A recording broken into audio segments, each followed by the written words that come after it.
What is up, ladies and gentlemen? Welcome to another Captain's Run live on SEN 1170 in Sydney, SENQ 693 in Brisbane, SEN 620 on the Gold Coast. Listening live on the SEN app. Download the SEN app at the App Store or Google Play Store. Or if you want to listen a bit later, you can tune in on the podcast. Subscribers at Apple, Spotify, or where all good or bad podcasts. And I'll tell you what, there's a lot of bad podcasts out there too, but they're still also available on all your good Spotify and Apple platforms. We have a huge show planned. Text in 0457 736 736. Now, the bigwigs, they want me to talk about head highs. And I said, okay, I'll do that. I'm okay with that. However, I don't know. I feel like the rugby league people, are they a little bit over the head high chat? Do we want to talk about some other things in rugby league, like a bit of Origin? I wouldn't mind a bit of Origin chat myself. We got Magic Round coming up. We got some huge clashes. We got the Penrith Panthers. What happened? I know a lot of the league is basking in the glory of the Penrith Panthers' fall. I know the Penrith Panthers are faithful, are desperate for a bounce back, but also understanding of where the Panthers are. There is a lot to talk about. We've got the high shots. We've got Broncos with their big win over the Doggies. We also got Fogarty to sign with Manly. DCE tells Billy Slater, I'm good to go, baby. I'm good to go. What does that mean for the Maroons' chances? Politis in talks over a Super League club. And our preview of Magic Round coming up this weekend at Suncorp Stadium. And the big dog, Skipper Scope, Sir Scopius, the one and only, Level's finest, the best in the biz. Justin Horo joins us later from 1 o'clock. I got the best in the biz when it comes to producers. It's the great maestro on the ones and twos, the decks. I just said ones and twos. I didn't even know what that means. How you going, brother? Spinning tracks, Kempy. How are you, buddy? I'm very, very good, mate. How you feeling? I'm feeling excited. Magic Round this weekend. There's a good vibe around the rugby league community. I think you're right about the high shots. We sort of talked through it all. Everyone seems to have settled down a little bit. I don't know, 6 guys suspended out of the 18 Symbians over the weekend. We'll get to that. We've talked about the disparity between the match review committee and all that sort of stuff. But your Broncos are back, baby. What happened on Thursday night? Well, first time I've seen you since then. Mate, let's not get excited. Let's just calm down. Let's just calm down. We had a good win, but I think everyone knew that if the Broncos, even the biggest Broncos haters, would say, listen, if they put it together, they're a bloody good side. So, it's just a matter of its consistency now. But it was a good win. It was a bloody good win. So give us a text, 0457 736 736. Let us know. Do you want us to talk about the head highs? Do you want us to talk about the Broncos? Now, I know I'll get a lot of texts in saying, no, damn you Queenslander. Don't want to talk about the Broncos. Do you want us to talk about the Penny Panthers? Adam Reynolds on the open market. What would he be worth? Should the Broncos re-sign him? Let us know what you want us to talk about. 0457 736 736. But let's talk about the high shots. Listen, most people that follow, SEN or bloke would know me. I'm a pretty positive guy. I like to speak about things from a glass half full perspective. Even when we have a weekend where the reffing isn't great or the direction from reffing isn't great, mate, I'm the first person to go, the refs have an incredibly hard job. We just need to give them a bit of slack and give them time to bounce back.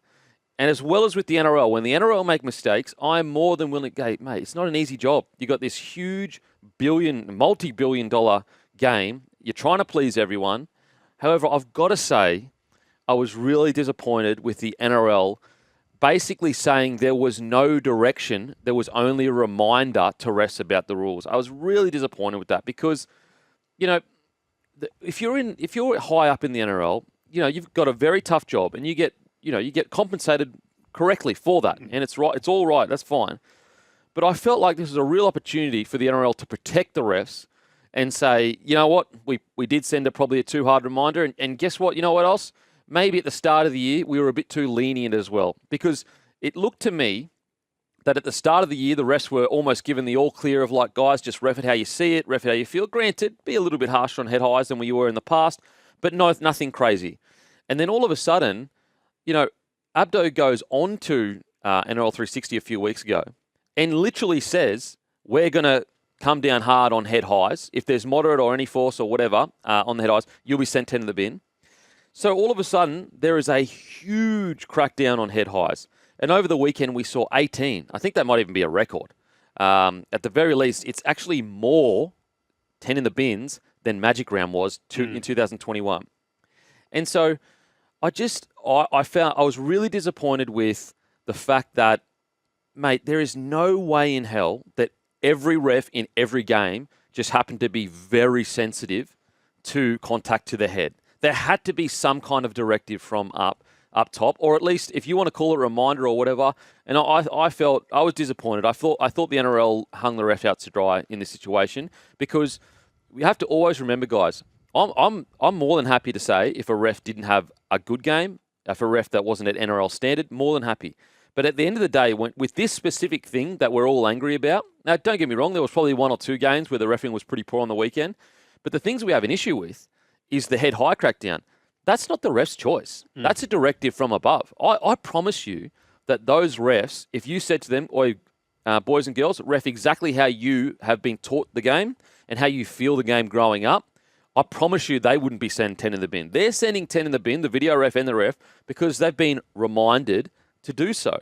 And that's where I felt like the NRL, I felt like they let the refs down on the weekend, because, as I said, mate, if the NRL come out and say, hand up, got it wrong, we all just go, yeah, sweet, no worries. Yeah, it was a bit of a tough weekend. It sucked and there was blarps. But I'm sure even Joey, who was almost the forefront of this, if the NRL said to Joey, mate, you know what, we got it a bit wrong there, we'll be better next week, I'm sure even Joey would be like, mate, of course, we all get things wrong. And that's where I was a little bit disappointed in regards to the NRL's response.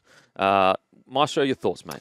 I'm interested in the relationship between what's happening on the field. We talked about this last week, between the referees, how they're seeing the game, officiating the game in real time, and then what's happening with the match review committee during the week. That's where I think there has to be a clearer, stringent set of guidelines about what's happening there and then what's happening during the week. Whose responsibility is it to rub this out? Because at the moment, I feel like we're stuck between... Well, it's the NRL's. And that's what's so But that's where I mean, they've got to delegate, right? Yep. Is this something we're going to crack down hard on during the week, during games? Or is it the match review committee's job to come in on a Monday and go, okay, this is where we're seeing this. Because the on-field product, that was the point you made last week. We are shooting ourselves in terms of the product we're putting forward to try and save ourselves from the future when we already have a way to do that, if you know what I mean. We have a tool available. Why don't we just go harder, Sunday, Monday morning, rather than having stoppages and going back in play? That was the thing that Joey seemed most upset about when he went on his rant on Sunday during the Tigers-Sharks game, was that we'd pulled play back so far. That's the job of the match review committee, I think, not the referees. And the bunkers' role in this is really interesting. And not only did we pull play back so far, we pulled play back so far and we got it wrong. Yes. So it's like, not only did we go overboard with everything on the weekend, not only were we, like, what I'm not understanding is if they say it was just a reminder, what I don't get with that is, okay, clearly the video ref on this weekend was watching the game differently. 100%. Because how does the video ref go back 2 sets to get that head high that no one saw? The ref didn't see it, the player didn't see it, the touchy didn't see it. How does the video ref go back 2 sets to get that unless they've got an extra man in the bunker to be rewinding and looking, or there is a delay? They've got 2 people in the bunker, one's watching in real time and one's watching at a delayed time and going over things more slowly. And that's where I question the whole, it was just a reminder, because, well, if it's just a reminder, why is the bunker behaving differently than what it was just a week ago or even 2 weeks ago? And so, again, that's where I think, like, because I'm with you, like, we need to make a choice. Do we go 10 in the bin and we be really harsh in-game, and then we be lighter in the match review committee? That way, the team where the foul play happens against, at least they get the reward from it. Or do we go, let's not be as harsh in game, but let's use the match review committee to be more accurate, but also more harsh. Then at the very least, because like I understand the argument of if you're an opposing team and one of your players gets knocked out to foul play, you go, well, how come the next team that's also my opponent, how come they get the reward from it? If you're not going to send him 10 in the bin, but I just lost a player, how come they get a reward for it? But I think the product in this specific argument trumps that argument, because I think that we have to always remember, and I think we've gotten a bit away from ourselves, in regards to like, safety and head knocks and all this stuff, and forgotten at the end of the day, the fans pay hard-earned money to watch a game of rugby league where their team has an equal and fair opportunity to win the match. And that's where we've I guess, strayed a little bit and got a bit disconnected from the fans in that sense. And so I don't mind the idea if there was a slight tweak where it was, you go, if there's a head high, and not some of the head highs on the weekend. Like some of the head highs on the weekend weren't even penalties. But let's just say a normal head high, and the bloke gets back up, he doesn't get taken from the field from a HIA. I would be okay if once a try scored, that player comes back on the field. Yep. Now, if a player gets head high and he is taken from the field for HIA 15 minutes, then I understand a 10 in the bin. Mm-hmm. But the funny thing about that is like that team loses a player for 15 minutes instead of 10 minutes. So there's all that as well. So that's where I just go, I think that, as I said, if they get a HIA against them and you lose that key player, maybe we instead of having an 18th man that can be brought on with foul play, we have an 18th and 19th, and it's a back and a forward potentially, or even a back forward and a half potentially, so that it's all covered. But we need to do something about it, because at the moment, what's frustrating, and I've said this for years. Now, I want to be really clear. I am not suggesting that it should be a free-for-all. Yeah. It shouldn't be a free-for-all. I am all for putting things in place to protect the player and the future of that player and making sure that they have a good life after rugby league. But at some point, we have to accept these are consenting adults playing a tough game that is not for most people. And all that glory they get, when you score that try and you look up and there's 50,000 people cheering, the price you paid was with your body. Mm. And so you don't get to have all that glory without a bit of a price being paid. And that's why the gladiator in the arena, we cheer him, because he is paying a price that we're all not willing to pay. So at the same time, you can't turn around and go, I don't want to pay that price, but I also want the glory. Mm. And so that's where I just go, at some point, we have to go, accept this is the game. There will be damage. There will be head damage. There'll be knee damage. There'll be ankle damage. You will come out of this game scarred, battered and bruised. Now, let's try and mitigate that. But if we continue down this route, where does it end? Yeah. Where does it end? Because, mate, they are finding that even heading a soccer ball can give people CTE. So it's just like, okay, at what point do we just accept that there will be some damage to the head playing a contact sport? As long as we're always providing, every year we are providing the players with all the right, correct information for them to make an informed decision, then I think that it's fair. And granted, I know there's going to be some player in the future that's going to go, well, no, actually, I wasn't informed, and it's just like, someone's gotten in their ear and they can make a lot of money. I get it. That's human nature. People get turned and convinced of all this nonsense or whatever. But I think there should be some kind of protection of, we gave them all the information we had and they were consenting adults. Like, if you're an 18-year-old and you can consent to go off to war, I'm pretty sure, are you going to turn around and go, I was 18, I didn't consent to go to war, and now I'm going to sue the government? It's the same thing with rugby league. Like, you consented when you're an 18-year-old. You can't turn around and go, I didn't consent. It's like, and so that's where I think at some point we have to draw a line in the sand and go, look, we'll do everything we can to protect the player and the CT and the head damage and all that kind of stuff. But at some point, they need to accept that when you cross that white line, you are risking your body. What are your thoughts, Maestro? I concur with you, and you can speak to that better than me. As someone who's played in the competition, to put a button on it, what have you made of the NRL's comments about, the number of high shots have been up this year? How much onus does go on the players and those teams that seem to be getting more? You know what that is, bro? That's just playing with numbers, baby. Of course, high shots are up. Yeah. Because you're calling it. Yeah. Of course, the penalties are up, because what was a high shot, last year? It wasn't a high shot last year. It's a high shot this year. It's just a nonsense stat. It's a nonsense stat. So you're telling me the Bolle one, that's counted. 100%. That's counted as a sin bin high shot. Yeah. But that's not a sin bin high shot. So it's just, you're just playing and tweaking with numbers to suit your agenda in that state. And so, in my opinion, and also, like, again, that would just be a failure of the NRL's directive, because heading into this season, there was no directive, and by round 4 or 5, they're like, maybe we got a little bit loose with it, let's make a directive.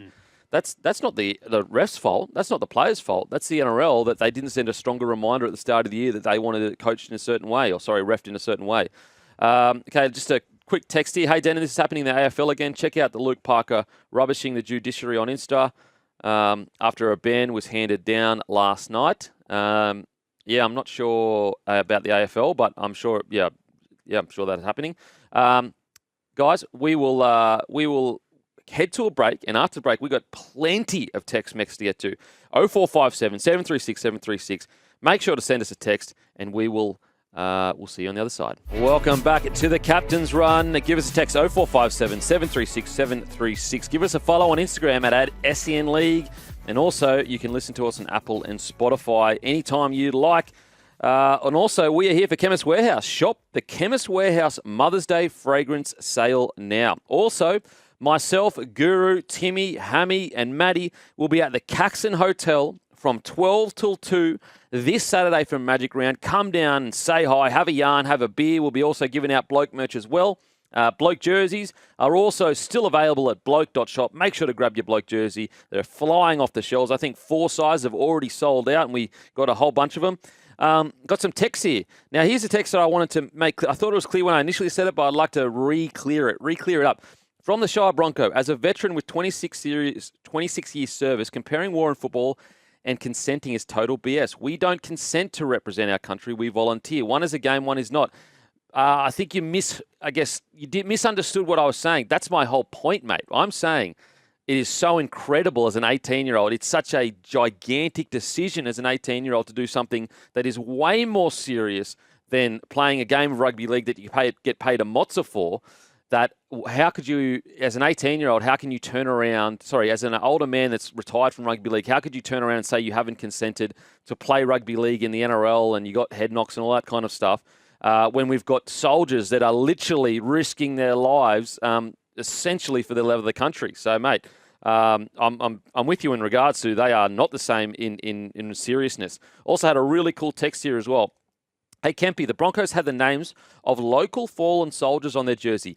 Jesse Arthurs had my brother's name on his chest. No one was beating the Broncos that night. George from Logan, mate. That is awesome to hear. And, mate, thank you so much for your family's sacrifice and service. I got some more texts here. Kempy, thanks for saying this on air. The referees got thrown under the bus by NRL management. If I was a referee, I'd be resigning after this debacle. They've been made the scapegoat from management's mistakes. Regards, the Caboolture Dolphin. 100% Kempy. Prior to round 8, the rest phone blew up with trumpet of Patriots-like messages from the NRL hierarchy, which I'm getting hammered with. Jesus. If it looks, talks, and walks like a crackdown, it's a crackdown. Here's another text. With the sin bins, you could see the rest faces resigned to having to follow the directive given to them, which in turn takes away their integrity of how they ref the game. They all looked defeated as they were sending to the bin. From Adam. Mate, I think you're absolutely right. I think that, this, as I said, I'm more than, there was one game on the weekend, I think it was Penrith Manly, where I felt the refereeing wasn't to NOL standard. So when the actual reffing and decisions that the ref is making, that there's no directive, I'm more than happy to be, not happy, but I'll be critical of it.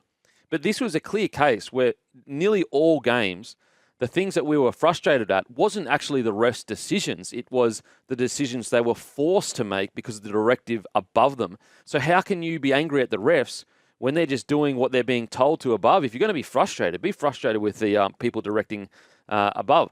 To me personally, and maybe I'm in the minority, but I thought the Sorensen one was ridiculous. That was a penalty at most. Brown didn't lay down then. He got up immediately. And I'm still failing to see where do they want Sorensen to put his arm in that situation? I don't know. And there were quite a few where the player didn't lay down at all. But again, this is what happens when what did we speak about last week? Rewarding. Exactly. Rewarding when you know. Okay, so for example, last week, Junior Paulo, we spoke about this already. The ref knew that he wasn't hit. There was no impact. It was a slight flick to the face, and he still gave it. So whose fault is it? Is it the person in the position of power who has the power to dictate how the game is decided and all that kind of stuff? Or is it the person under the power of that person, therefore the players? Yep. It's the person in power. They dictate the environment that is created on the field. And so I think there's been plenty. You can tell when a player is staying down waiting for the video referee. And I will say there are some refs that go, nah, not going to give it to you. And I actually admire refs to do it. There was a couple on the weekend that I really did admire where the refs went, no, not giving it to you. And I think that I would respect the rest more. I already respect the rest a lot. Rephrase that. I would be happy with the rest doing that more often. More than happy with doing that more often. When they see a player doing the whole, holding me neck and like, my face, and then you watch the replay and it's like a little flick, stuff them. Let them, because guess what will happen then? Shame takes over. Because then the player gets up all like, oh, God. Sheepish. Yeah, sheepish, embarrassed, like, oh, man, that was really soft. And that's how you weed it out. When you watch a replay and go, oh, my God, there was nothing that happened there. Now, granted, there are replays that you're watching and you go, oh, crap, that was actually pretty bad and I missed it. Then obviously you give the penalty. Sorensen copped 3 weeks. Is he fighting it, though, Sorensen? He's fought it and he lost. He lost. Lost last night. So it's 3 matches. That's an outrage. That is 3 weeks. Yeah. I didn't see any head contact. I'm a Manly fan. I agree with you. Oh, my God. That is outrageous. That is outrageous. You know how many tackles that get missed like that? Yeah. That are exactly the same, but they just didn't get pulled back by a video ref or they didn't get pulled up? That's ridiculous. That is ridiculous, man. And then the only week before, you had Sipley getting 4 weeks when he... Oh, man. Anyway. Listen, look, we're going to need to go to break. I need a moment. 3 weeks. Oh, my God. See you on the other side. Welcome back to the Captain's Run. Got some text here. Annesley's statement does not make sense. Coaches training players to stay down and be missing from the defensive line, yet the penalties are more often than not blown against the defending side. Got another text here. Bro, the Sorensen one was a complete shoulder charge. Did he wrap the arms? No shocking tackle, turned his shoulder. If you actually watch it closely, by the time he's falling to the ground, he is wrapping his arms. See, there's no arm tuck at all. It's definitely not a typical shoulder charge. Is it an attempt at a strong tackle? Yes, it is. Does he have 2 players with him closely? I think he does. I think 3 weeks for that's ridiculous, especially when there was no head contact, to my understanding. I disagree. But it is what it is. We all look at the game differently, so that's understandable. Maybe you're correct, mate. Maybe you're correct. Okay, Broncos, Adam Reynolds. Now, there's a lot of heat. It's heating up. Reynolds went and played incredibly last week, and even Sean Johnson has come out and said, mate, if he says he's good, pay him what he's worth. Now, my opinion differs a little bit with that because, unfortunately, when you're paying a bloke $1 million, I think you need more than just his word that he's feeling good. And he's already, at this stage, he's already had some niggly injuries this year. Did he miss one game this year?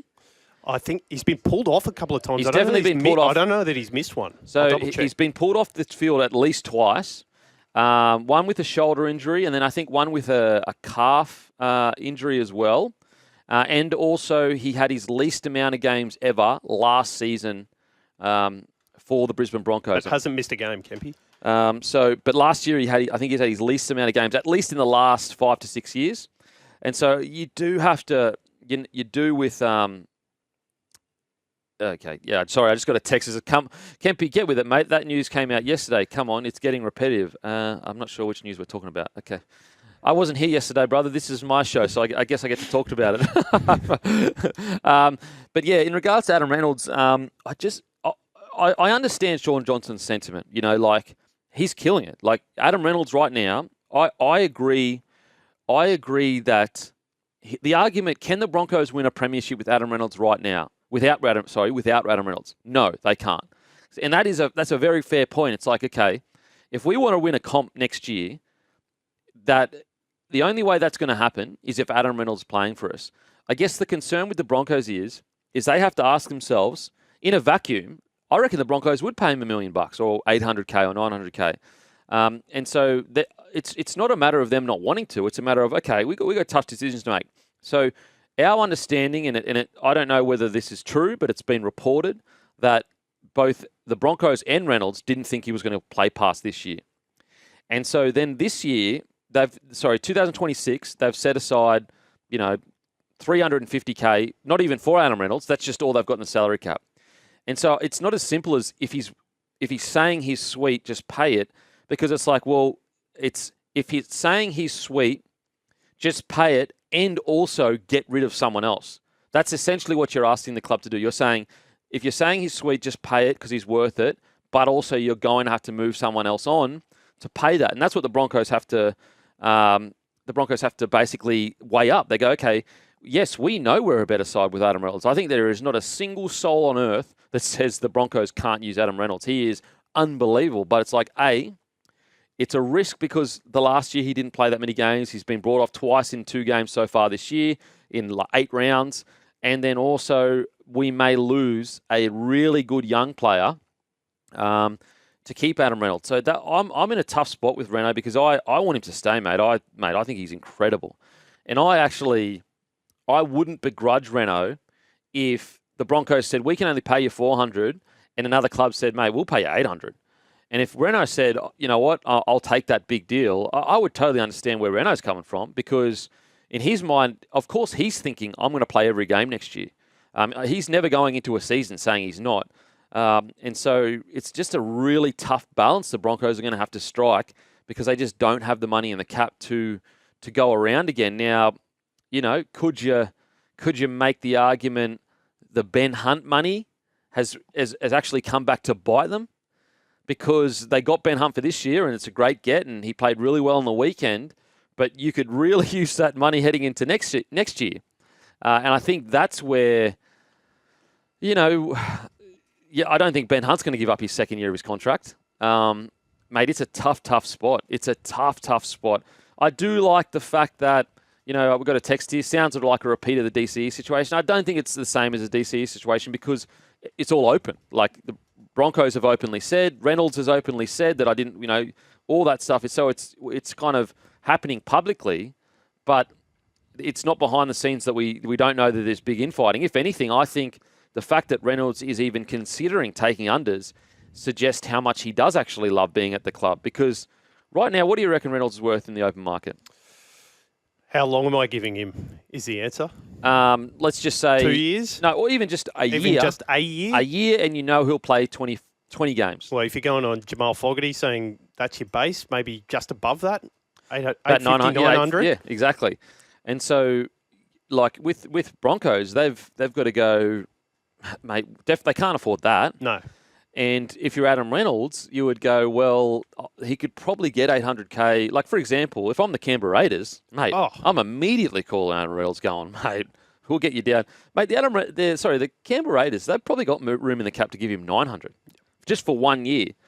And I guess it's a matter of, would the Broncos say to him, mate, if you go to the Raiders, we're not going to have a gig for you after footy. Like, we need you to some loyalty to repay you to, you know, if you're loyal to us and you take unders to stay, then we'll be loyal to you and, you know, give you a job. And you can only take that unders to a certain point, right, Kempy? Yeah. Because the NRL are going to put a market value on him, and anything below that anyway is going to be put on your cap. They are stuck between a very hard rock and a very hard place at the moment. And so it really, mate, I don't know what the answer is because I think it's...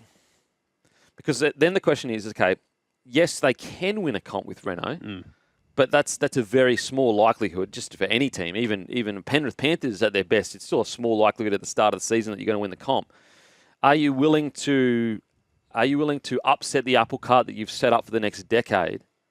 Or not even next decade, maybe the next half decade? Can I put a different question to you there? Yep. So you do have Ben Hunt there next year. Can they theoretically win a competition with Ben Hunt at 7 and Ezra Mann playing next to him? I just think Adam Reynolds is the perfect foil for that Broncos side. Like the thing is that, you know, Benny Hunt is a bloody good player, but he's only been at the club for one preseason. And it's taken Adam Reynolds, you know, he didn't arrive and they immediately become title contenders. It took him a couple of years to get to know the boys and understand what makes them tick. And so it really is an Adam Reynolds side, and which is ironic because if you were about to pick an Origin side, a lot of people would just go straight to Benny Hunt. Yeah. But again, rugby league is about so much more than just who's individually better. It's about combinations. It's about feels of teams. It's about what teams need. You know, Adam Reynolds' kicking game is substantially better than Benny Hunt's.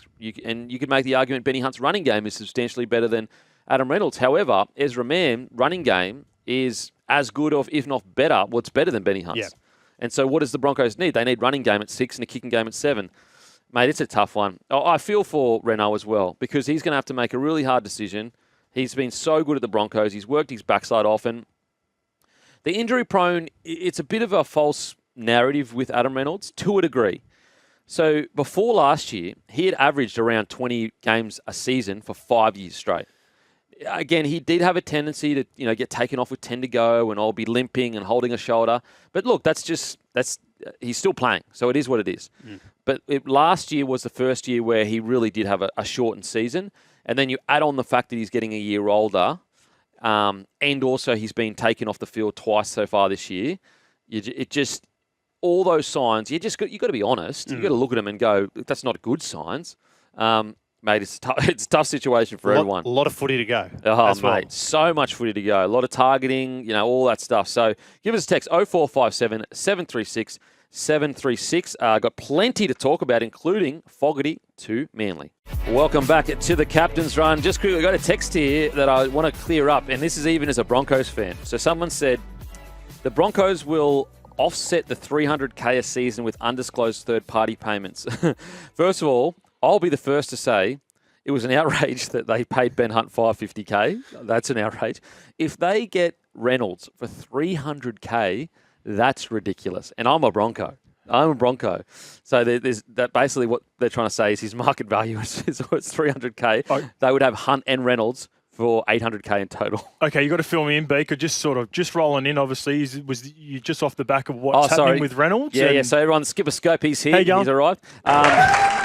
So basically, I was saying, the tough situation the Broncos find themselves between a rock and a hard place that they don't have any money in their cap, and both him and them, like Reynolds and Broncos, didn't expect him to go around in 2026. Yep. And Sean Johnson's basically come out and said, mate, if he says he's good to go, pay him what he's worth. And I've kind of said, I feel like it's a little bit more complicated than that. You look at the fact that last year only played 15 games. He's already been taken off the field twice this year. On top of that, it's not just paying him what it's worth. You'll actually have to let someone else go as well. And so then basically we've been texted in about Reynolds staying at the Broncos, and someone said, because initially the Broncos have said publicly we've only got $350K in the cap.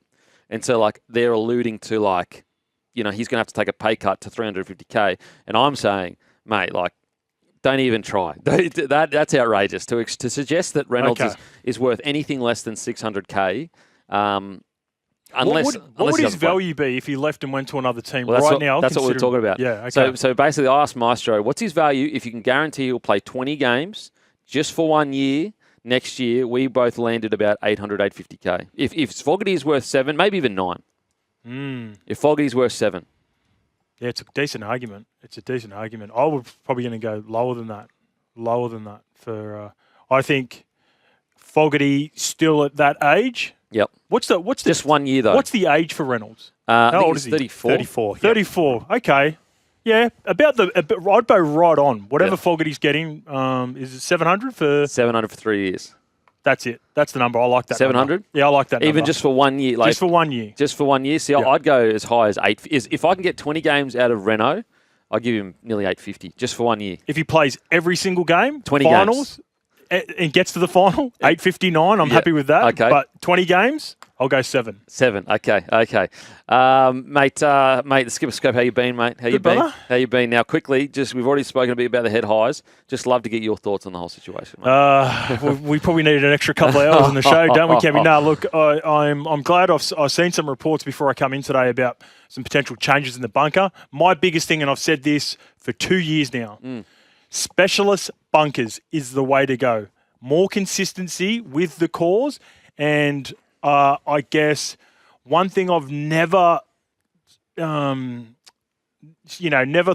felt right was referees who could potentially be looking for jobs, and not to say that they would purposely sabotage another referee, but I just find it crazy that there are some referees in waiting that are bunker officials that aren't reffing and basically dictating what's happening for the on-field referee. Yeah. So I've always been of the thought, I think there should be 2 to 3 exclusive bunker official groups. They only do bunker official groups, and I've heard, I think it was through Webby. Webby was saying something on his potty that I was reading on an article that there could be moving towards getting some ex-referees in and making them specialised bunker officials. Well, so I think at the end of last year, Wayne Bennett, Ivan Cleary and maybe Ricky Stewart. Yep. They basically said to the NRL, you need 4 bunker officials essentially and have them basically the whole year. And the NRL said, oh, yeah, we'll take it on board, just never did. Yeah. Which is essentially what you're saying. And I agree, like, the thing that's, I guess, a bit weird, and like the NRL, they are shrewd businessmen. Like, shrewd business, we're talking billion-dollar business. To suggest that being a video ref is even remotely close to being an actual ref, these are 2 different skill sets. But just going, oh, well, because you're a ref on the field, it's almost like saying, oh, because you're a 6, you could be a 7. And like those roles are different. Yep. And so, like, I think that, you might have to have the same theory of knowledge, but identifying things visually just sitting there is very different to being on the field and reffing a game and feeling it and all that stuff. So I like it, like almost like video ref experts. They're trained from the ground up to be video refs. We're going to head to a break. After the break, we'll go deeper into some video ref experts, but also Fogarty heading to the Manly Seagulls. Welcome back to the Captain's Run. We've got a text here. Kempy, just on the sin bin blitz by the refs, can someone please explain to me how Montoya got penalised and sent to the bin for Piakura falling or kick-out tackling him? I actually think, and there's a longer text, but basically it's being upset about Montoya being sent to the bin. I think he just got sent to the bin because Satili should have been sent to the bin. I think the ref went, oh my God, I can't believe I didn't just send that bloke to the bin. He lifted his knee and hit that guy on the head. So he just said, you know what? Sorry, Montoya, you're going. Even though it doesn't make it right, but I think that's what happened. Yeah, and for whatever reason, maybe because they sent Satili off already in that game, they thought, we'll pick a new one and go Marcelo this occasion. Mate, it was a wild, wild game. We're going to head to a break. After break, we've got a whole new hour to talk about, plenty more to talk about, including Fogarty signing, reportedly, with the Manly Seagulls. Welcome to the Captain's Run with myself. We're here for Chemist Warehouse. Shop the Chemist Warehouse Mother's Day fragrance sale right now. Alrighty, Jamal, Fogarty, one of the careers I've just loved to watch over the last few years. A really, really good lesson. If you're a young fella right now, and let's just say, you're not getting picked first, or, you might be developing a little bit slower. Mate, you don't need to debut at 18, 19, 20, 21, 22. At 26, I think he debuted. It was quite late. And all of a sudden, he's now getting a deal, $700K a year. A really good lesson to young fellas that you can keep working on your game. If you're developing a bit slower, there's nothing wrong with that. I'm sure there are plenty of halves that were getting picked before Fogarty when they were like 17, 18 or whatever, that didn't even end up playing anywhere near the NRL that Fogarty has. But reports are he's going to agree to a deal with Manly, $700K a year. I'd love to hear your thoughts, Scope. Yeah, love it. It's a good deal. I'm the same as you. He's sort of a guy you want to root for. Yeah. Seems like an absolute legend. Yep. Even guys playing now, Kempy. Like guys in the early to mid-20s, guys that played NRL, they might not necessarily have completely cemented their position in the game. They've got to, the 20 to 50 game range, and people are trying to figure it out. A great example of how Toby Sexton's been playing at the Bulldogs. Yeah, great example. 100%. Where a guy like Lockie Ilias, who's going through a tough time now, which we'll talk about, I'm sure, at some point, whether he can bounce back and go on to have a better end to his career, later on into his 20s. So he's a great example for a lot of guys out there that, plying their trade in the halves. And I love it for him. I like it for me. I really like it for Manly, especially because they're losing Ches, obviously. I guess the only little sympathy I feel is towards the Raiders, but then there's some silver lining there for the Raiders. They went out and have gone out and recruited a lot of youngsters in the last couple of years, and that's the route that Ricky has gone. We're going to see what Sanders is about nice and early. Ricky would have loved an extra year to sort of, drip feed him in there, get a few reps with Fogarty on occasions, get a few reps with Strange. Depth as well in the halves, important. And depth, if anything was to happen to either of them. But, good deal for Foggy at this point of his career. He deserves that sort of money. He deserves that third year. And, I think it's a good purchase for Manly considering they're going to lose Daly. And it's almost, he's a very different player to DCE. However, he's got a long boot, and Manly relies so heavily on DCE just to be able to go, boom. We didn't get that much, the going side to side didn't help that much this set. All right, I'll just kick us out of trouble. I think that they'll rely heavily on that. Now, granted, I don't think, I still think without DCE, they're probably not a premiership threat at this stage next year. However, who knows? Like, the thing with Fogarty is you could make an argument he suits Seabold more than DCE, because DCE is a very much, I will play what I see in front of me. To my understanding, Seabold is very much, get to certain points, play very within the. Again, maybe he's changed, but that's just the reports I got. Even with his training methods, very, very. I wouldn't say strict. I would just say structured to a degree. So I wonder if that might help Seabold and Fogarty's relationship to a degree. Yeah, that's I guess the one big positive that I found from it is just because I never liked any of the chat around Luke Brooks at 7 and Turbo at 6. Made me sick. I hated that chat. Same. I don't like Brooks at 7, and I hated thinking about moving Tommy to 6. If there was going to be some changes with Tommy, I've always talked about this hybrid model with him out wide. That's how I'd like to see him use, and that's purely because of injury. That's the only thing. That's the only reason. He's a great buy because he's going to settle everyone else down there around Manly, because Brooksy's best weapon is his running game. Yeah, absolutely. Any game that Brooksy plays well, very rarely it's a beautiful, double cutout pass or whatever. It's Brooksy running close to the line, taking on a short side, drawing back on the inside to a Leo Hopewadi, or give an early ball and just producing it for Tommy. So I like it for all of those reasons. I think sort of Manly stayed the same in terms of premiership threats, and that's might sound crazy because of my relationship with Daly, but it's more so I've had my question marks with him with Daly anyway. Yeah, just because I think they're clearly missing some pieces in the forward pack and have for a while now. So when I've looked at premiership winning teams over the last couple of years, I've gone into finals looking at forward packs going, I know they're going to stand up, and I've still got my outside of Hamoli Olakau'atu. Everyone else in the forward pack has had inconsistencies over the last couple of years. So, I think Manly is still in that same little, 4 to 8 range.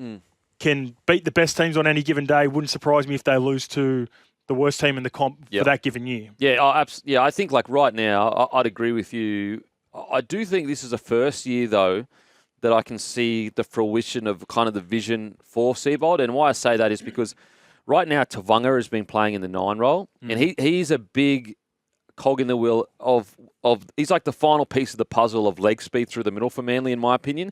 Because like if he's fully fit, my biggest issue with Manly is Seabold plays too many big boppers at once. And at the moment he's had to, because Tavanga's been number 9. But now I can't believe I forget his name. The young fella that played on the weekend, killed it. Played really well. Simpkin. Oh, Now he's stepped up. Croker will be back, I'm sure, relatively soon. All of a sudden, you can have a bench of not even a bench, but someone starting. Brown, heaps of leg speed. Bullymore I think he's actually a smoky for Queensland. Bullymore. And I think Jazz Tavanga will also add leg speed. If Paseka can hit the form that we know he can hit, all of a sudden that forward pack looks like it's got your big bop-up, so it's got your Payne Haas, like Paseka is. I wouldn't say he's on Payne Haas's level, but he's that version for Manly, the big guy that could just knock the door down. And then you've got your old experienced head in Jake Trbojevic that can just chop blokes in defence all day long. And then you've got your leg speed in Tavanga, in Ethan Bullymore and Nathan Brown. And, like, again, that's all depending on whether they're full strength. And, like, that's the hardest thing in rugby league is, like, actually putting a field together full strength. I actually think Takiaho has been one of their most consistent middles this year as well. He missed a couple of games because of the injuries, and that was always the biggest concern when he signed. But when he's been out there on the field, he's not a huge stats guy because he doesn't play big minutes, but he's really effective. He's actually been probably outside of Hamole. Bullymore's had well plays. Yeah. Like, he's scored 30-metre, 40-metre tries. There's still inconsistencies in his game that sort of are the reason why he doesn't start week to week. But Takiaho, he's been super reliable. And I was speaking to Ches about him only on the weekend. He called in and was just raving about like what he's been for the culture there and the boys through the middle. Got that good championship DNA that he's got for the Roosters. True. And when you look at him as his forward style, very different to Sipley, Paseka, and even Brown to a degree because he's got a bit of lateral footwork. It's going to be now, just quickly, it's gone all quiet DCE next year. And you're all of a sudden going, where does he land? A few weeks ago, there was all of these options. Now it's Manly is obviously sorted. Broncos situation, we're not sure what's happening there. Bulldogs have gone a bit quiet to a degree on DCE. Roosters haven't, it's gone really quiet with DCE. And I think that actually is evidence that he was telling the truth when he said, listen, I don't know where I'm going. I'm just going to give myself time to think about it. But now that the dust is settled, and purely from an analyst perspective, not from a friend perspective, where do you reckon he'll end up? Well, this is what I was saying, and people thought because I'm a mate. We're trying to cover for him. Well, other people, and we were questioning, and we had people here at SEN, certain shows that I did. No one really believed me. I was like, I think he's genuine in the sense where, all right, he was waiting for something to happen, come to fruition at Manly that didn't happen, and it was obviously never there. Yeah. And it seemed to be a plan to go after a guy like Fogarty the whole time around. So he just got on the front foot going, all right, maybe no one's taking it seriously that I'm actually available. Yeah. Got on the front foot, made it available, and then now just listening to the options. And like, you know, when you go back to the interview and what he was saying and talking about, you know, retirement's an option, and everyone sort of just laughed at it and goes, no, like... I didn't believe it. I'll be honest. I didn't, but clearly maybe that was. Yeah, so like these are the factors. Like I reckon teams and I understand teams being this way going, he won't leave Manly. He sort of just wants us, like the Roosters just want and the Bulldogs just want us to chip in and get involved in negotiations so he can get a number at Manly. Yep. Maybe that's what they're thinking. But I think there was a world where, all right, Ches now can just sit back. For all the things that he said, 300-plus gamer, the Origin legacy that he's got, won a competition, he can sit back and go, right, like this is where I think my game's at right now. This is probably the number that I think's respectable if I do go to a team. And then there's a genuine option where he just goes, all right, I haven't got the number I've liked. I've had a good career. Yeah. It could be it. Yeah. Like that's where I genuinely think it's at. Yeah. Without even chatting to him about specifically what he's doing next year. Yeah, and I'll be totally honest. When he first said, I might still retire, I was like, oh mate, and that's my own bias of how much I rate him. You know, my own bias of like how good he's playing played into me not believing him when in reality he hasn't said anything that suggests that I shouldn't believe him. And that's, you know what I'm saying? Yeah. It's just me saying, oh, mate, you're lying about that because you're so good. Yeah. When he's literally saying, mate, like I'm telling the truth. I think as the dust has settled, has kind of proven, I think he was telling the truth of like, no, genuinely, I'm just going to have time. They clearly aren't keen Manly. And listen, if I get to a midpoint to the year and there's something really does jump out at me, because I feel like there would have been much more noise if he really was talking to people, because it would get leaked to people 100%. and managers would be talking, because it would disrupt the whole market. Yeah. Like DCE saying, like being aggressively on the front foot talking to clubs would be disrupting the market, and we would hear whispers about it. We wouldn't hear whispers from the people that DCE is talking to. We'd hear whispers from the other managers who are managing other players going, this club's gone quiet on me all of a sudden. Who are they speaking to? They're speaking to DCE. They don't have money in the cap. All that stuff. So agreed. And also other teams who might have been interested but feel like they're going to miss out on him would leak information 100%. about, all right, no, I think he's going to this team. We would be hearing stuff. We would be hearing stuff. So that's what I find really interesting about the DCE. I think as the dust has settled, he's become, at least in my opinion, it seems, and not that he wasn't being honest, because he clearly was being honest. Whereas all of us were just going, mate, you're too good. Stop it. Come on, bro. Kempy, that's exactly what I said too on the first episode. I said, no matter how you feel about his decision, what he's going to do, it's completely chalk and cheese from where he was in 2014 and 15 when he made that decision. Yep. He's a father now. Like he was a father back then. Yep. He's a 300 gamer. He's the senior player. He's the captain. He's just so much more sure of himself. Yeah. So he basically just got on the front foot and just said, like, this is what's happening. This is how I feel. And I've said this and reiterated this, that he does, of course he cares about the way he's viewed. Yeah. Manly, fans, the legacy, all that stuff. But it wasn't going to completely he wasn't going to dwell on that. It wasn't going to be a huge part of his decision. It's, I guess, I keep going back to it.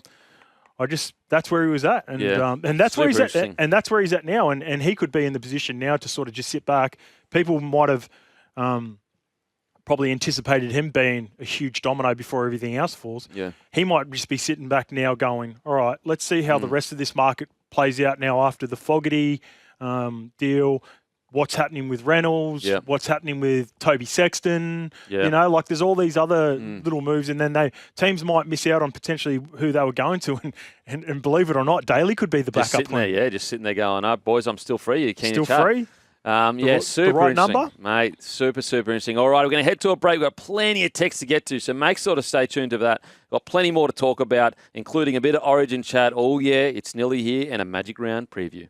Welcome back to the Captain's Run. We are here for Chemist Warehouse. Shop the Chemist Warehouse. Mother's Day fragrance sale now, and don't forget, this Saturday, myself, Matty, Roo, Timmy, Hammy, we will be at the Caxton Hotel from 12 till 2. Come down and say hi. We do it every year to say thank you to the bloke community. It's a massive, massive day. We also give out free merch. It's a great celebration, and it's a bloody good day at Caxton Hotel. Brought to you by our friends over at Menulog. We'll also have codes, so while you're at Magic Round, you can use Menulog codes to get discounted food, so stay tuned for that. Alrighty, it's time for some Queensland chat. I know I hear all of you New South Welshmen groaning. Now, speak to me, Scope. Is there anyone under pressure in the halves at the moment? I wouldn't say under pressure, but there's definitely competition, Kempy. Yep. And Tommy Dearden is well and truly applying that. Yep. I'm going to stick with DCE and Munster in the 7 and 6, especially for game 1. Yep. But I think that game will determine the rest of the series. Okay. So that's where I'm at right now, and Dearden is my 14. Yep. Would you consider Munster at 1, Dearden at 6? No, because I'm going to stay with Ponga. Okay. Despite everything that's happening at Newcastle, he's clearly not in the best form of his career right now. But I've seen it at that arena. Yeah. And I've seen him been playing poorly at Newcastle, or the team been going poorly at Newcastle, and him still turning up and representing. And he's fit too. It's not producing. Exactly. He's not. It's not like he's hasn't played footy in a year, or you look at his physique and you go, oh, he probably hasn't had the best preseason or whatever. Like, he looks $1 million. So form for him is literally, it can happen in an hour. Like, he can go from not playing well to the best form ever, because that's the kind of player he is, and also because his body's in good nick. And I think there's just like a really bad connection problem there at the Knights. And as soon as he gets into camp with Queensland, that connection will be back with Queensland. Yeah, and I think, and I say this respectfully, and I never played Origin, so I was one of these players, but like, there is a certain, level of talent that Ponga would respond to. When he's training with DCE Munster and Harry Grant at 9, there's a higher level of plane that you're playing on compared to club at the moment for him. Mate, the Hayne plane. When I played with Haynes at Parramatta, there would be some games where he played for us that were stinkers. Of course, he had superb efforts in that 09 run. Yeah. There were a couple of rough games. And then we could be playing poorly at Parramatta, and he would go on the field and be the best player for New South Wales against probably the best Queensland team of all time. He could just flick a switch when it comes to Origin. So, I've seen that firsthand. And so I think that he'll rise to the occasion. Now, in regards to, where do you think the biggest weakness is for Queensland in comparison to New South Wales? Back row. Yeah, back row. Even the outside backs, if I'm thinking about, if everyone's fully fit and you have Latrell left centre, Stephen Crichton right centre, Zach Lomax right wing, and Bryant Toto left wing. Turbo doesn't make you New South Wales. I've got no turbo. No, okay. I wouldn't. I've said this before now for a couple of weeks. I wouldn't risk it if I was Laurie. Yeah. You just can't. Even though I love the player, love the person, it's just I wouldn't do it if I was the coach. Yep. That's how I'd go. So if I had those 4, because that would be my best 4, then I think, Coates is a lock, Hammer's a lock, Holmes most likely. I'd probably have Holmes on my wing, and if Howarth was fit, I'd have Howarth. Howarth's out. Isn't he out for the year with the dislocated shoulder? So he's out. Yep. Here's a smoky for you. Yep. Tzsyu. Ooh. At centre. I see Billy talking about him all the time. I mean, he's Billy, Billy the Kid. Billy the Kid, He knows what he's doing. He's giving him confidence. That's what he's doing. I reckon Billy will have him in camp for at least 2 of the games this year, ready to go next year. Okay. That's what I think. Soon. I think he's a season away. I think Val's got one more good year left in him. Okay. And I think that could be the transition to both, even potentially, who knows what happens with fullback next year. Maybe Howarth and Purdue play a part in some way next year. So would you go Hammer, Val, and then would you go Talangi, Coates? I would go Coates and Talangi's an option. Selwyn Cobbo's another option. Yep. I reckon Xavier Savage is another young player, and he's got defensive weaknesses, like deficiencies for sure in his game. But, geez, his toughness has gone up over the last couple of years, and his ability to just break a game open and come up with big plays. I think he's a smoky and thereabouts in the next year or so. Maybe not this year, but I think he's close. But you know what Billy's like. Yeah, he does gamble every now and again. Mate, he's not scared to make a decision. We all go back to the Reece Walsh one. Most likely Talangi, though. Most likely Talangi. Yep. Is there a chance of a Hammer being moved to fullback, a Selwyn being moved to fullback? Could you see that happening if form-wise KP is struggling a little bit? Yeah, potentially. Yeah, even with guys like DCE with the pressure that's been applied by Tommy. I think Munster's a lock. Tino, Harry if fit's a lock. Paddy's obviously going to be there. And then you get down to the back row. Cotter's going to be a part of it. Who's your 13? 13's Cotter. Okay, 13's Cotter and Paddy, you play them front row and middle and you just rotate them. It doesn't really matter. Who's your edges starting? Tom Gilbert. Yep. And Beau Fermor. I love Beau Fermor. Even if Nanai keeps playing like this? Nanai's on my bench. Okay. Yep. Okay, so you're going to use him as impact then? Yep. Okay, so on the bench. Now, Harry Grant, if he isn't fit, are you going Reed Marnie or are you starting Benny Hunt? Reedy. Okay. Yep. Does Ben Hunt make any of your sides? Not yet. No. Not yet. He could go on a crazy run in the next couple of weeks because he was excellent on the weekend. Yeah. But people looked at that Warriors game. He had a couple rough games before that. Yeah. That wasn't only that was just he built into that. That was an accumulation of bad performances that led to a really bad one against the Warriors. Yep. But then you could see just that Origin mentality in him. That he's been around. Like he had a bounce back effort when everyone was watching and everyone was expecting the worst. I was even thinking Madge was going to move him to hooker. That's how bad the Warriors game I was. would have moved him to hooker. Yeah, because I was like, it straightened up our attack. Our biggest issue at the Broncos is we're just not straight enough, and against the Bulldogs we straightened up. Okay, so Dearden, he has your lock on the bench at 14. Yep, Dearden's my guy. If you do have a small forward, is it Max Psychopath? Or Curtis Mann. The psychopath. Your man, Kempy. You get me every time you say that. I love him. Hopefully he's I don't know what's going on with his foot at the moment. Yep. But I just absolutely love him as a player. And I think the game's moving towards those smaller, versatile, multi-positional players. Yep. And I just love Plath. I think he's that perfect guy. And he would 100% not let the state down. He's the guy, he's just all effort. Yeah, he is. I mean, his nickname is literally Psychopath. Is there an argument, though, you're wasting a big bopper bench spot because, for example, Plath is a small forward, is there to cover 9, 13, edge if he has to, front row at a pinch. If you chose Mann, you're basically covering 9, 6 centre and 13, obviously. Then Dearden, where do you get Dearden on? Is it in the traditional coming of age 14 role that DCE came through, Cronk came through, Ponga came through? How do you get Dearden on? Well, I think just similar to what they've done in years past. They would, Billy would have had a plan for sure for those 14s, but it's just one of those things you've got to see the game play out. Yeah. Maybe Harry needs a spell with playing because he hasn't played a whole heap of footy before Origin. He's cover for the backs because, as you said, Munster can move into the centre position. He can move into fullback, so he'll go straight into 6, and then you can move money around.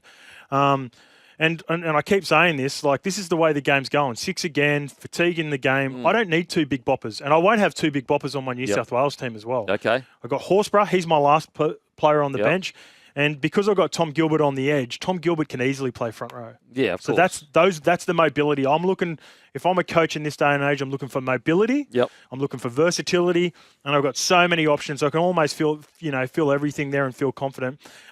Maybe if an outside back went down and you weren't super stoked on moving Dearden to 6 to move Munster into the centres. Beau Fermor's played centres before for Titans. Played decent as well, Yeah, and done a job. He's actually started there on a number of occasions. So, there's my versatility there with Beau Fermor as well. So your bench is going to be Dearden, Psychopath, Horsburgh, Nanai. I like it. There you go. Skipper Scope. At this current stage, it could change, but right now, if he was picking, that is his side. We're going to go to a break. After the break, got New South Wales to talk about. Welcome back to the Captain's Run. Let's get straight into it, shall we? And don't forget, this Saturday, we'll be at the Caxton from 12 till 2. Myself, Guru, Timmy, Matty, Hammy. Come down, say hi, have a beer, have a yarn. We're giving away free merch as well. Going to be a big weekend. You know what I get there every time I go to Caxton for Magic Round is those German hot dogs. Oh, they're the best. They're so good. But the Caxton is heaven on earth. It's the best. When Magic Round, the back will be actually parked up in the car park as well, so make sure to come down and say hi. And don't forget as well, Bloke jerseys are now available at bloke.shop. Okay, let's get into it, shall we? Here's the hard word. Who are your halves for New South Wales?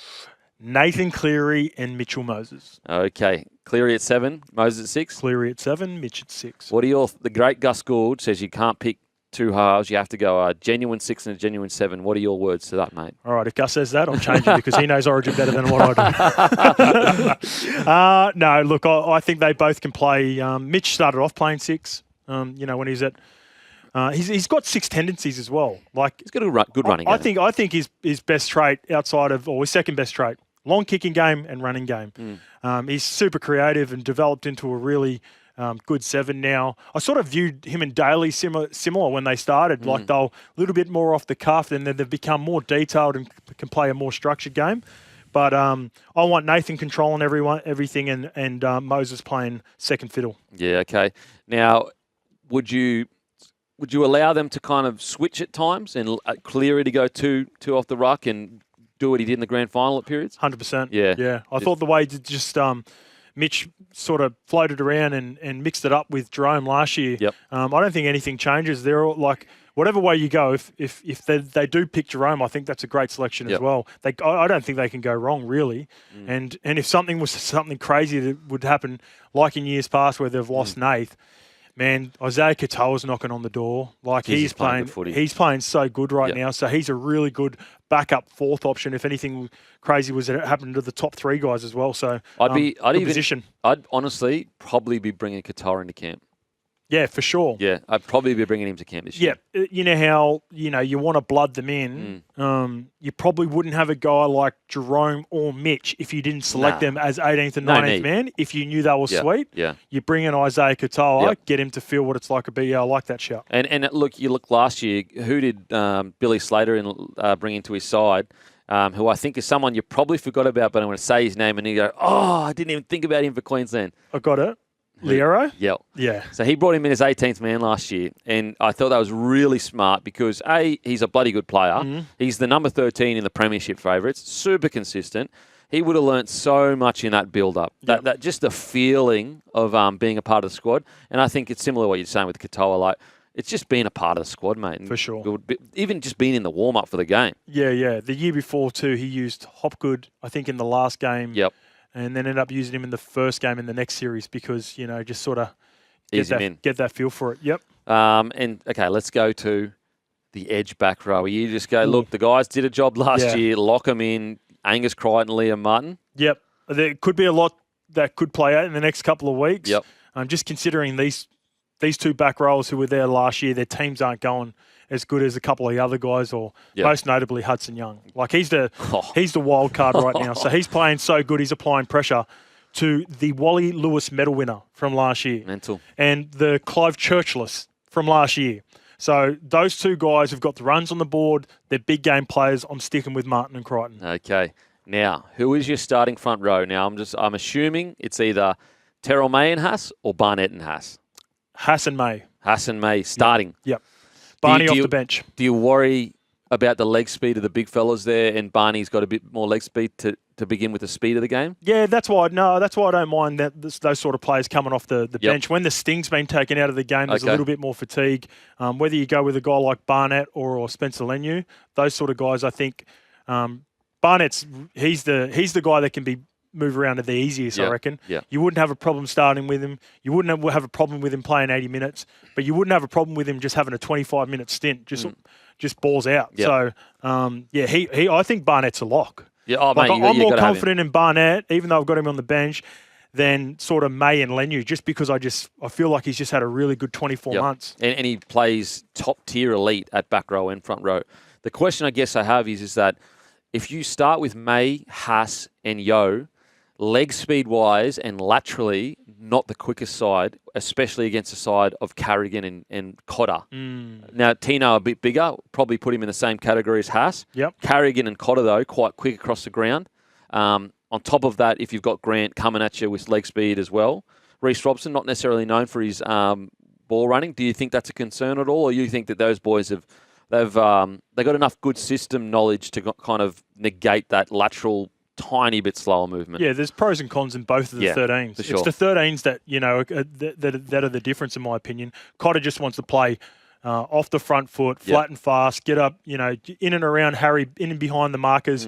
And Isaiah Yo's probably just changed his style a little bit more at Origin, but he's probably going to be a little bit more creative and try to get paint on the front foot for him.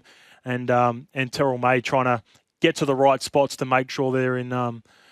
Can give Moses, Cleary, Luai the best opportunity to strike. Okay, now backs, what are we going? Name them before. To'o, if all fit, To'o and Lomax on the wings, Latrell left centre, Stephen Crichton right centre. And Edwards at back? Edwards fullback. Okay, bench. Bench, the sexy pirate. What do you call the hot pirate? Hot Connor pirate. Watson. Yeah, Connor hot Watson. Sexy pirate. Mitch Barnett, Huddy Young, and Ola Kawatu. Okay. Jeez, that's an explosive bench, isn't it? There's Barnett, Young, and Olakawatu. There's my leg speed. Does Preston get in your squad at all? Preston thereabouts. I contemplated leaving a back row off and just having Jerome Luai there. Okay. You know, like, and that's more like, I don't even think he would be super required during a game, but just the energy of having a guy like that in camp, because I find it really hard to not put him in the team. Yep. So I contemplated what it would look like. Maybe him at 18? In 18, well, that's what I was saying before. Like, if you're going to leave him 18, use Katoa and give him the experience, especially if you know he's 100% not going to play. Yep. And then another option, it's probably a better option for 18th man because of the versatility, would be Matt Burton, who hates being Bulldogs. The Bulldogs fans hate him being I will say, okay, Spencer Lenu. Spencer was a tough one. Because he hasn't really ever played a full season as the main man at his club. But he was so impactful, especially in his first game last year. Like, he dominated the game. He was unstoppable. He can literally have a huge impact with just 20 minutes of play. Yeah, he can change a whole series. One stint, 20 minutes, go on the field. Yeah, he was hard to leave out. And I wouldn't be surprised if Laurie goes that way, because as I said with the Queensland team, I go for more versatility. I want guys that can play more positions. So that's why I got Ola Kawatu, I could put in front row. Probably not going to love putting him in the front row, but back row. And he'd cause some dramas. But I think Laurie would probably go with Spencer Lenu over Ola Kawatu or Young, depending on which one he wanted to go. I mean, you could ask Young to do kind of what Spencer does. If you just said, Young, I need you to straighten all your runs up and just be hyper-aggressive and find your front as quickly as possible. Yeah. He might not do exactly what Spencer does, but I reckon he could do a pretty good, mimic of it. But look, a tough selection for Laurie Daly. Oh my God, I was saying before, I feel like Laurie's a bit on a hiding to nothing, because if he picks a similar team to last year, Michael Maguire built all this, and they win. This is all Michael Maguire's built.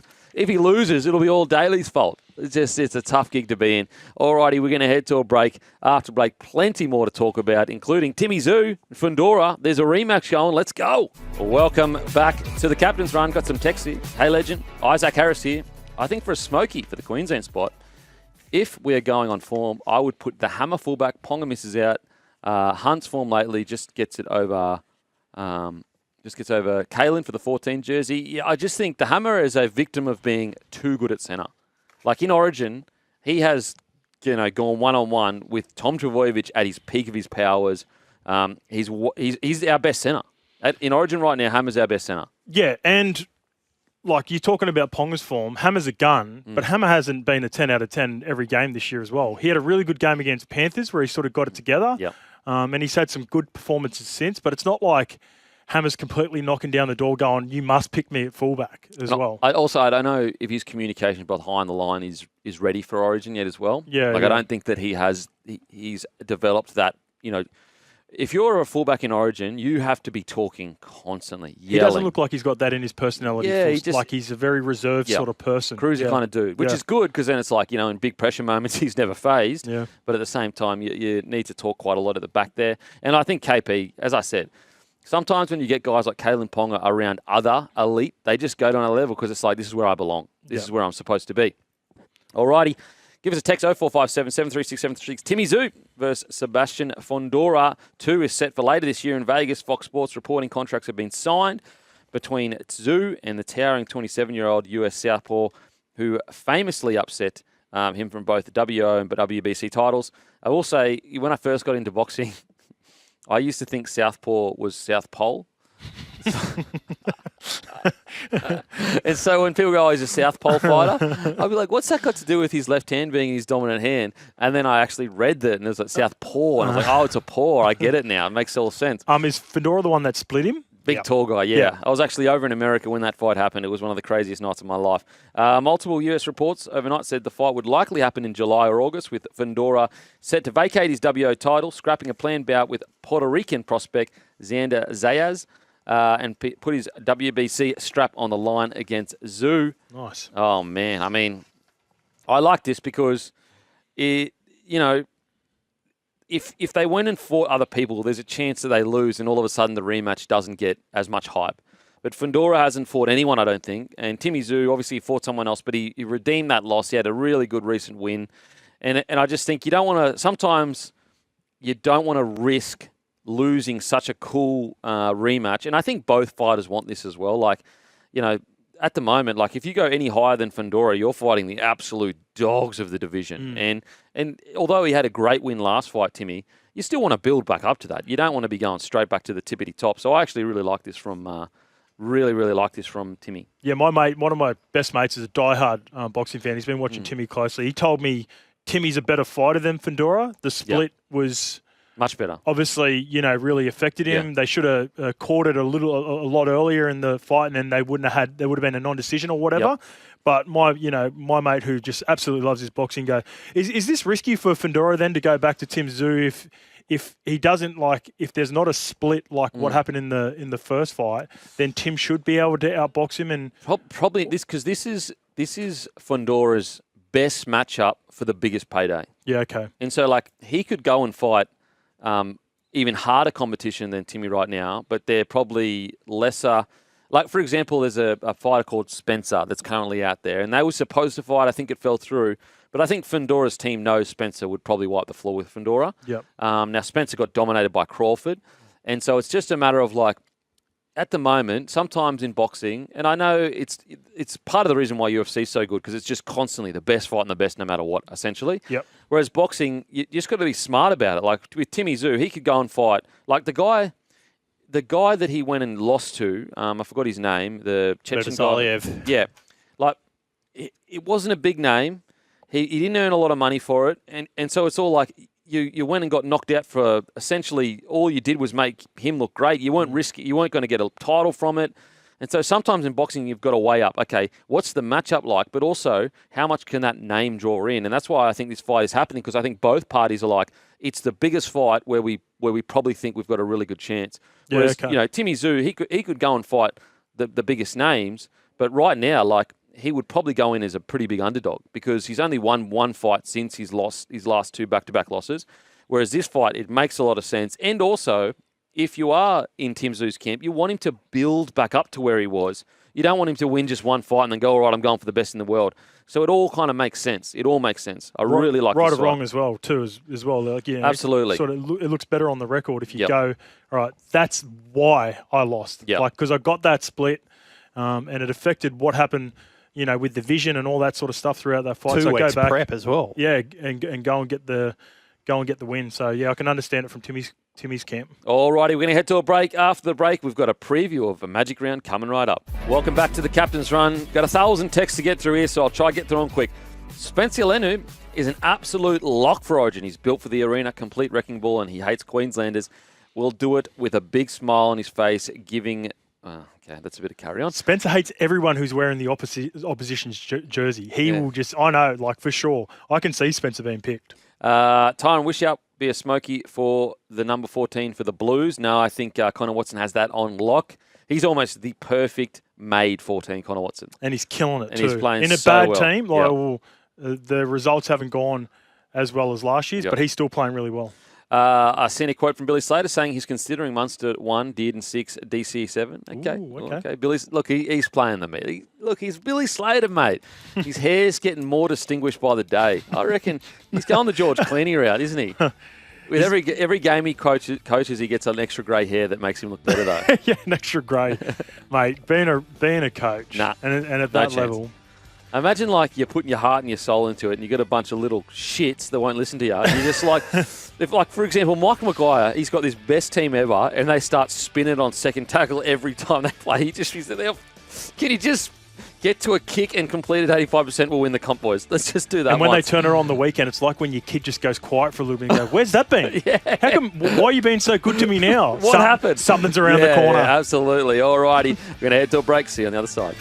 Welcome back to the Captain's Run. We are here for Chemist Warehouse. Shop the Chemist Warehouse Mother's Day fragrance sale now. And don't forget, this Saturday, myself, Roo, Matty, Timmy, Matty will be down to the Caxton Hotel between 12 and 2 o'clock. Come down, say hi, have a beer. We're giving away free merch as well. On top of all that, head to bloke.shop, grab your bloke jersey today. We've seen a bunch arriving at places over social media, so grab your jersey before they sell out. We're sold out of 4 sizes already, so get in while they're there. Once that design is gone, we're not doing another one. And also, don't forget, grab some Grumpy Coffee as well from grumpycoffee.com.au. And if you want, join the Bloke Club to go into the draw to win for a chance to win a Mazda BT50. Go to bloke.club, join for free, no strings attached, and you go into the draw to win a Mazda BT50. Plus, each month, we give away prizes. This month, we're giving away $2,000, and that's all thanks to Luke Camilleri from Aspley Mazda. Give him a follow on LDC_01. If you need a car, he's the best in the business. Okay, let's get into it, shall we? Sharks team news. KL Ito has been named to return from hamstring injury. Hiroti drops out with a knee complaint. Hamyun Welle joins the bench in the only changes to the side. Eels team news. Taulangi has been replaced by Guy Meir in the only change for a team that beat the Tigers on Easter Monday. Wow, what an important game for obviously both sides. You know, Eels have kind of got the grace of, we're in a bit of a rebuild period. However, now that Moses is back, you know, I'm sure Eels fans are saying, look, there's a bit of hope here. Mitchell Moses is back. We could go on a bit of a streak. He's that good. We saw against the Tigers, they got the win. With the Sharkies, I think they're just desperate for a big win. I think they are so desperate, not necessarily because it's panic station at the Sharkies yet. Like, granted, I think most people would say they probably haven't started the year, you know, A+, you know, a 9 out of 10 like they hoped. Like, as you know, everyone's talking about them being premiership heavyweights heading into this season. But at the same time, it's not like they're 5 out of 10, or they're not like they're C+, or I think you'd give their season probably a B-, a B so far. And that's why I think a really big win this weekend will just give them that confidence back to go, you know, we are big dogs. We do have the team. When we click, we can put big numbers on sides. And so that's why I think there's a really important win for the Sharkies, because on the weekend, you know, they fought their way back into the game so well. And, you know, Hines got Hazelton one-on-one, and you know, you would take Hazelton one-on-one with nearly anyone. And Galvin managed to make the tackle, and then Hines spread it early. Atkinson got one-on-one with his centre. You would back him in nearly anything. Not only did he trip over, but he knocked the bottle as well, the poor fella.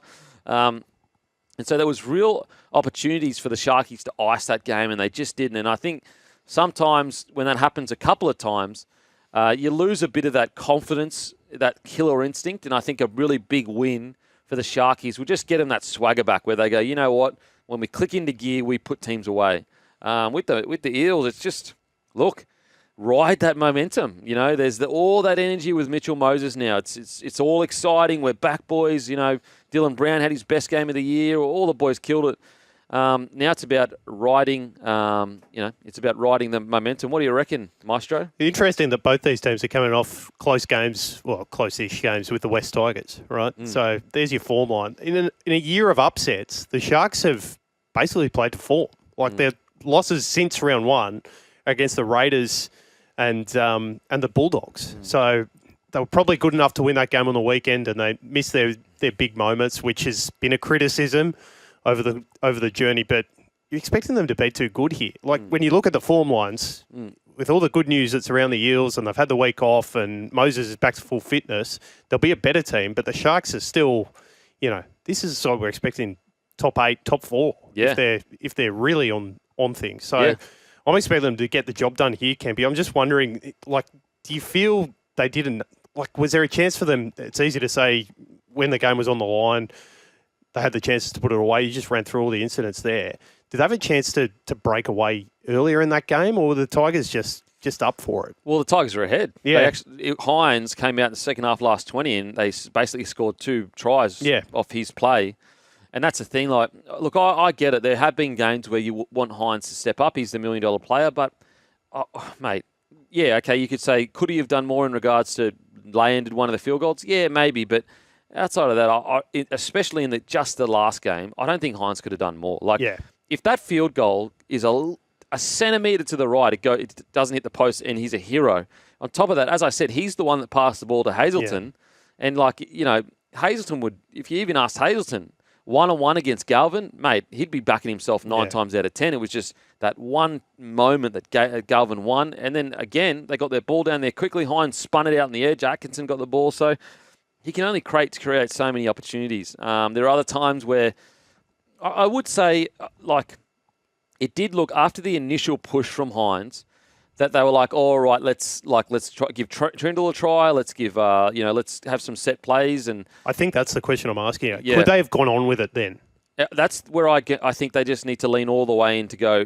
You need to say whoever's team it is. Is it Trindle's team? Is it Hines' team? In those moments, I think Fitzy probably, and maybe he has, I'm not sure. But if he hasn't, I think he needs to sit him down and go, guys, in those moments, it's 100% Hines' team. Every single one of yous do anything he says. Because there are other moments where Hines was set up for a field goal and they took an extra hit up. And so, like, people go, oh, that's Hines' fault. But it's like, well, if they don't do what he says, what do you want him to do? Now, you could say he needs to be more dominant, but it's like, well, how much more dominant can he be? It's just like, if he's not being told by the coach that he is the main man. So that's what I think. I think it lays in, if I'm Fitzy, and maybe he likes the spread, the spread responsibility. But if I was a coach of the Sharkies, I'd be saying, listen, I'd be picking either Hines or Trindle and saying, listen, in those last 5 minutes, everything this person says, you do it, no matter what. And I'd say that to the forwards. I'd say that to Brayley as well. Don't be taking scoots or thinking you're seeing something. If you overcall, you better score. You better score. But, hopefully they can bounce back this week. Do you expect them to? I've got them 13+. I think they're going to have a big game. Just quickly go to Texie Kempy. When are the Sydney lads going to get some bloke merch? Mate, you can actually get bloke merch sent to you online shopping from www.bloke.shop. So you can grab it. It'll be sent to you within 24 hours. Okay, on to the next game. Roosters v Dolphins. Roosters unchanged Anzac Day win over the Dragons. Dolphins team news Felice Kofusi returns to replace Daniel Saifidi. Jeremy Marshall-King is named to play first game since round 6, moving Ray Stone to the bench. Donahue also returns on the interchange, seeing O'Sullivan and Bromwich drop out of the 17. Where, like, the Dolphins, like, for the first 40 minutes, you're sitting there going, oh, my God, are these Dolphins not only a top 8 side, are they a top 4 side?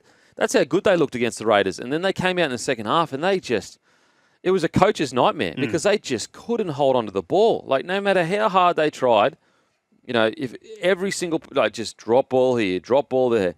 And if they just needed to ice the game, they didn't need to necessarily put the cue on the rack because they had a whole game to kind of get through, but just play a bit smarter. Run hard, kick to the corners, tackle hard. Run hard, kick to the corners, tackle hard. And they just got lost, and I don't know. Then they were chasing their tails, and so look, I think the Dolphins have still had such a bloody good year. It's a really big game for them though, because the Roosters, mate, I said it last week when they were sitting second last, they weren't playing like a second last team. I know their results say they're second last, but when you actually watch them play, like they weren't playing that bad, and so that's why they're such a bogey team because you just don't know what Roosters are going to rock up. If you get the Roosters last week, that's a top 8 side, the way they played.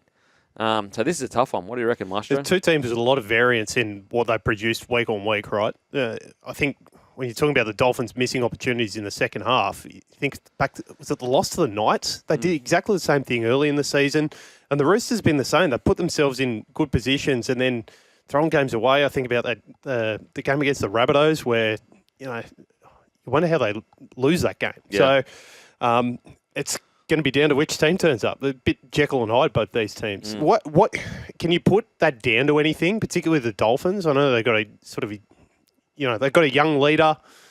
Is it down to that, or is it guys just not executing individually in those big moments? I'm not sure. It's really hard to tell. I just need to see a little bit more of it. It's a lack of concentration, I think. And, right. And sometimes you get these big leads, and because the senior play, they don't have senior players in key positions. They don't have when Melbourne Storm used to get a big lead when Cam Smith was their captain. It's just roll through, right? It was very much like he had the power to say, boys, pull your heads in. We don't need to win by 30. We can win by 18, whatever we've got right now. Play smart footy. I mean, go back to their grand final, the last one they won. You can see Smithy trying to pull those young boys up, going, "What are you doing?" The Panthers are coming back. Yeah, what are you doing offloading? We're ahead by 20. You're crazy. Yeah.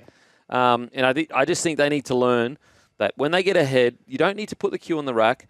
but just play a tackle really hard. And I think that's what Wayne Bennett sides do really well, especially when they're full strength, is they just simplify their game, tackle really hard, kick to the corners, and just grind them out of it. Just grind them out of it. Have the Roosters got the winning formula on the other side? You know, they're unchanged this week. They've got guys back fit. Hugo Savala in the halves, made of him so far, and obviously Sanders Smith's in ripping form. Yeah, there's been false starts before. Like, Sanders had some really great games before. However, if they, the formula's there, as long as they just do what they did last week, which is powerful through the middle. Sanders Smith has his running game on point. Look, I think the Roosters get the job done. Who are you picking here? No, I agree. I think they've got the bigger. Their ceiling is higher than the Dolphins right at the moment. All right, we're going to head to a break. After the break, got plenty more to talk about, including Rabbitohs versus Knights, Warriors versus Cowboys. Welcome back to the Captain's Run. Rabbitohs v Knights will be live on SEN Saturday 3 p.m. Suncorp Stadium. Rabbitohs team news. Some big news out of the Rabbitohs camp. Jackie Wyden is in doubt if he does not pass a fitness test for his hammy. That means that Dodd will most likely be brought into the 7, and it'll mean that Sullivan will move to 6, but that is still yet to be confirmed. But other team news, Gray is back to fullback, suspended Latrell Mitchell. Then Ewan Aiken shifts to centre, with Tallis Duncan promoted to the starting side, Lockie Hubner returning to the bench. Nice team news. Saifidi and Adam Elliott return from calf injuries, and Tyrone Thompson and Thomas Kant drop to the reserves. Oh, man, the Knights, they are desperate. They are desperate just for some energy back into the side. I don't know what is happening up there. They just... Look, it doesn't just look like a team out of form. It just looks like an unhappy team. Like, they don't look like they're enjoying their footy. And, look, maybe that's because they're struggling. Maybe it's a chicken and egg kind of argument. Are they not enjoying their footy and that's why they're not playing well? Or are they not playing well and that's why they're not enjoying their footy right now? But... however way you slice it, they just seem to be lacking a bit of energy, a bit of cohesion, a bit of camaraderie, and a big win would just really, really help inject some energy back into this side. With the Rabbitohs, I know when you actually, they've lost a few in a row now, but in saying that, when you watch them play, they've been brave. They've been brave with how many injuries they've got, and that's probably the biggest talking point with the Rabbitohs at the moment is just like how many years now that they've had mass injuries, because it just seems like year after year they're just getting completely decimated by them. I think it's been like maybe 3 years in a row where they've been in the top 3 sides for injuries, but they have been absolutely fighting hard and fighting strong for every single game, especially last game. I thought they were so brave. What do you reckon about this one, Maestro? Well, I think this is a good time for the Knights to get the bunnies. Yeah. I'll give them that much. I just can't believe, you've just said it about the injuries. Like, there's a chance Josh Schuster comes onto the bench if Jackie Whiten's out. They're without their 4 top selections for captain this week. So you got Murray out, you got Latrell out, you got Cody out, and then you're looking at Jackie Whiten out as well if he can't get through this fitness test tomorrow. So This is going to be a real battle. I don't know if it's going to be the most watchable game of football of all time, but you're going to get a good story out of it either way. Yeah. And if the Knights can turn things around, they look like they'd found something into the Sharks a couple of weeks ago. Joey Johns was, talking through how they were using Kai Pearce-Paul and whether getting him into sets earlier to give him a bit of go forward was the way to go. Get him on Fletcher Sharp's side of things, perhaps. Are there any adjustments that are glaringly obvious to you at the Knights, or is it just a collective thing? Well, it's pretty obvious. Like, if KP's off, the whole team's off. Yeah. And that was my biggest concern heading into the season for the Knights, was that they've got some really good other players, but everything revolves around KP. Yeah. Little bit like Manly to a degree. And so what's surprising is, when you've got guys like Dan Gagai, Marju, and then you've also got Bradman Best, just when you're struggling for form, sometimes it's just really simple. Run hard and then just spread the ball quickly. Yeah. Don't even get the block shapes going. Just simply say to your forwards, I need quick play the balls. I need every one of you to just don't worry about anything else. Don't worry about tackle breaks. Don't worry about bending the line. Don't even worry about your meters. Just give me quick play the balls and then just go bang, bang, spin. Just give the ball to Bradman Best. He will make something happen. Wayne Bennett built a dynasty of the Broncos over that. They would just go tackle, tackle, tackle, kick, and then eventually they'd grind you down, they'd get you into the half, and they would just give the ball to Justin Hodges, Darren Lockyer, your Walters, your Alfie Langers. Wayne Bennett would always say, like, there was barely even a game plan. It was literally just get field position and give our stars the ball. All you other guys are cogs in the wheel. The stars are the ones, then just let them do what they do. And I think with Knights, like, if they can just get good ball, like if KP's a little bit off and that same sweep shape's just not working, you get Bradman Best early ball, he's breaking tackles. You get Marju early ball, he's breaking tackles. And if he's not scoring, he's at the very least getting a quick play the ball. And that's where I think they just need to simplify, even though they already play pretty simple footy, but just simplify it. If the KP sweep is not working, just go back to just off a quick play. You look at a really good example of that is the Melbourne Storm. Yeah. Like a lot of their play is just off quick play the balls. It's not actually about sweeping out the back. Now, granted, they can definitely do that. You know, the sweep out the back, the short line underneath the center or the number 7. But a lot of them is just literally Stefano, Nelson, Kamikamitha, Josh King, Blore, Katoa. Give me a quick play the ball. As soon as you identify it, get on the front foot and spin it. And I think that's what the Knights could probably look to do. But I guess we'll see. Who you got for this one, mate? I've got the Bunnies, but I think the Knights are going to push them all the way. Yeah, I got the Knights. Okay. I think they have a bounce-back game. Warriors v Cowboys, Saturday, 5:30, Suncorp Stadium. Warriors team news, Tomato Martin comes onto the bench. Jacob Leban, unavailable due to concussion. It's the only change from their team last week. Cowboys team news, unchanged from the team that defeated the Titans on Saturday. I tell you what, 4-game win streak, looking red hot. Yeah, okay, they started a bit slow last week, but ended up absolutely pounding the Titans. This might be match of the round for me. It really is looking exciting. Both teams we know can play exciting footy. Both teams are in good form. I cannot wait to watch this game. And, you know, the Cowboys is like, they're the one team that make me look like, look, don't get me wrong, I don't need much to make myself look like an idiot. I look like an idiot most seasons. I don't know what I'm talking about half the time. But the Cowboys especially make me look like an idiot because I get 4 to 5 rounds in and I go, they are terrible. They're gonna miss the 8. They're playing way under what I expect for their team on paper. And then they just go, boom. Yeah. And all of a sudden they're a top 4 side, form-wise. And so I get it wrong all the time with the Cowboys. Granted, I always do say, even when they're at their worst and they're looking like wooden spoon material, I always say the Cowboys are the one team that can go from 1 week looking like wooden spoon to the next week looking like a top 4 side. And they've done exactly that. So, you know, good on Toddy Payton. He made some really tough calls early on, and they've paid off because they're playing outstanding. They've just got so, like we talked about early in the season, how they could be underperforming with all the Origin stars they had. But you look at the dropping of Jeremiah Nanai, bringing him back in, suddenly he's in Origin discussions again. Yep. Jake Clifford is playing superbly. Dearden. 200-plus metres and 5 try assists. Yeah. Like, as a number 6. That's outrageous. Like, they couldn't score points early in the year, and they put 50 on it. Admittedly, it's the Titans. Yeah. But, you know, they just look at an improved attacking force, don't they, Kempy? They look threatening from everywhere. And the Warriors, I tell you what, they've surprised a few as well. They went through that little blip after they came back from Vegas, and they managed to turn things around. I know, you know, Andrew Webster's a very good coach and has those raps for a good reason. But he's got a team that, as the Warriors always do, they don't have a lot of star power, but they're a threat from everywhere, and their hard work up front gets them in positions where Metcalf and Harris DeVita have got enough chances to win them games. This is how good their forward pack's been. They lost Tohu Harris and Adam Fanua-Blake last year, and also Sean Johnson. They also don't have Fisher Harris or RTS currently, or Wateni Zalesniak. Both RTS and Wateni Zalesniak are both 200-metre plus per game. Yep. Fisher Harris is their marquee signing. Adam Fanua-Blake, 200-plus metres per game.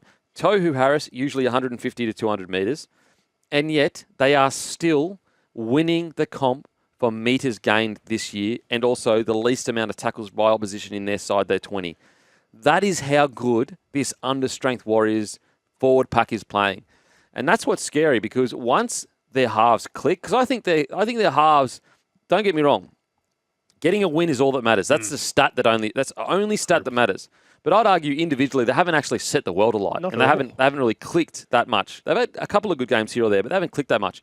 When they click behind that forward pack, look out. And that's what's so scary. Look, this is going to be a ripper of a game. I think match of the round. I'm going to go Cowboys just But who are you going here, mate? I'm going the Waz just because of that. Is there anything fancy you see with them in their systems or anything you see them doing differently to other teams in the comp to put them in those positions? No, I just think they're playing tough. Yeah. I just think they're playing Attitude tough. thing. Yeah, good attitude.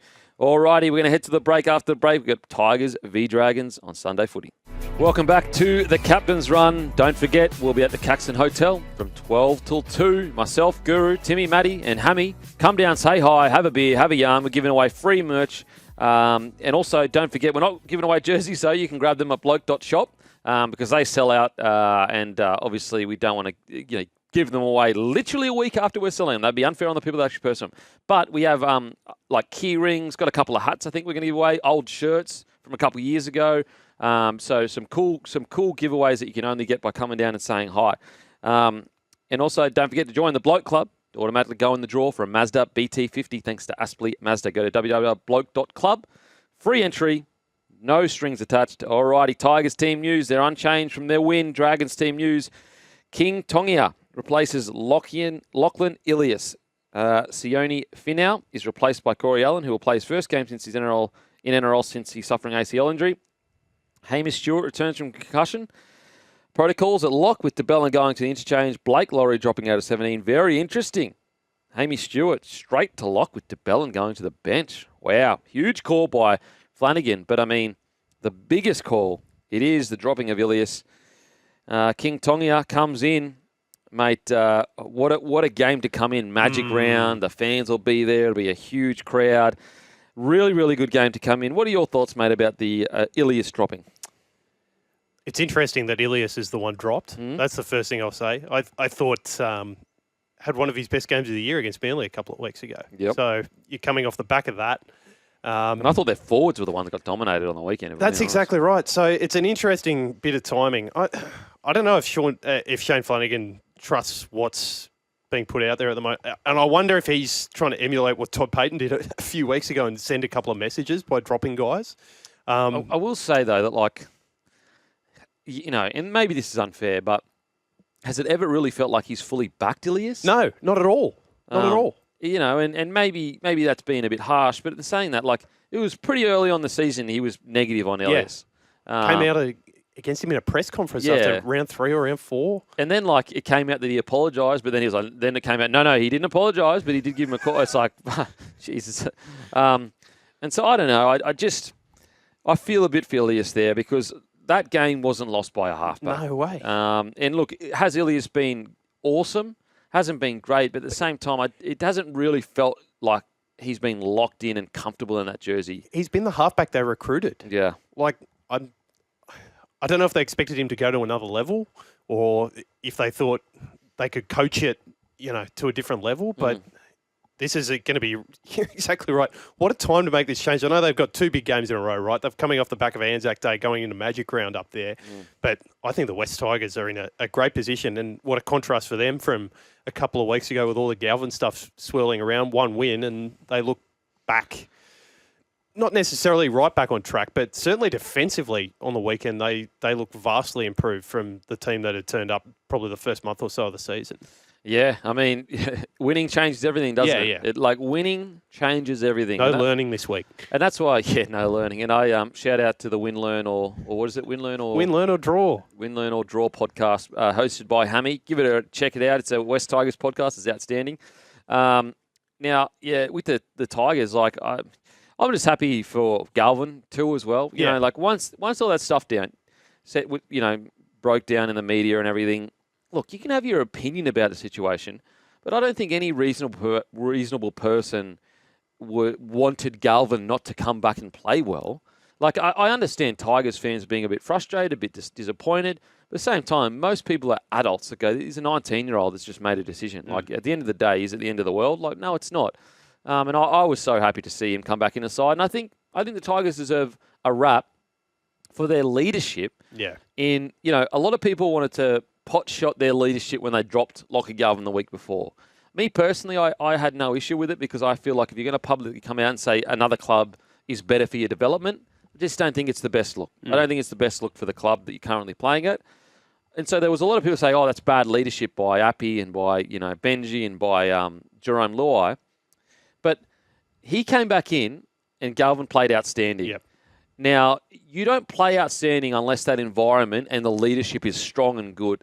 And clearly, Luai and Appy, it seems to me like they gave the punishment, but then they gave an opportunity for Lockie and also them to just be like, all right, mate, it happened. Let's move past it. Let's forget it. Because they played like teammates that nothing was even wrong. They looked like there was no dramas. They looked as happy as anything. I mean, Luai set up Galvin's first try assist.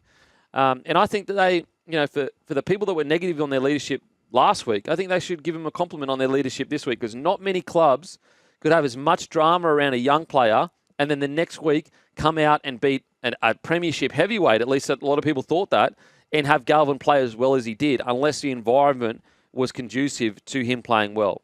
And you contrast to that, so we just had a chat about the Dragons and what's going wrong there. Galvin looked like a player who had the confidence of his team behind him. I don't know if Lachlan Ilias has been afforded that same support at St George Illawarra. I mean, maybe, again, it sucks that thing happened at the start of the year, because put it this way, if this thing at the start of the year doesn't happen, then we wouldn't be questioning all of this stuff. We would go, oh, he's not, but because it did happen, you all look back on it and you go, well, was he almost not looking for a reason to drop him, but like it's been, 8 rounds. They've actually had a pretty good start to the year. Like right now, the Dragons are sitting. I think they're 13th. Is that right? They're 10th. They're even better than you're expecting. Yeah, so they're sitting 10th, and they've just dropped the halfback that they brought to the club. And I don't know. I think it's a bit harsh. We've got some text here. Boys, regarding dropping Ilias, has he been worse than Flanagan? Methinks not. Flanagan hasn't set the world on fire either, making plenty of mistakes each game. What does that tell you about... Yeah, look, I'm not sure. I'm not sure in regards to the father-son situation. Flanagan has had some really good games. I will say that. I would say out of the two, I think Flanagan's played better this year. Yep. But not so much so that I would be dropping my 7 this quickly after an Anzac clash. I think it's a bit of an easy out. But, in saying that, it's not the only one. DeBellon's been dropped to the bench, so he's an experienced player. 2 of the games the Dragons have lost this year have been by a point. Yeah. Like, mate, how different would the conversation be if they were inside the top 8? Mate, if they won those 2 games, they'd be arguably nearly in the top 4. Small margins. Yeah, they'd be 5th or 6th. And so that's why the Dragons' year is, like, you take that loss out on the weekend. It's been a good start. But, yeah, this game, I am going to go Dragons. I think they'll bounce back. I'm same with the Tigers. I think they've got things sorted out at the moment. All righty. Titans v Bulldogs Sunday, 1:50 p.m. Suncorp Stadium, live on SEN. Titans team news. David Feeder has been dropped with Cleese Haas, Josiah Pahulu and Isaac Fa'asuma Alawi coming onto the bench. Joliffe is out through suspension. So for Feeder, is dropped or is he injured? Dropped is the line that's being reported in both papers at the moment. I know that he's got those concerns with the ankle and the hamstring, but that's what's being reported. Oh, man, I don't know what's happening at the Titans. Like, to drop a bench player that, like...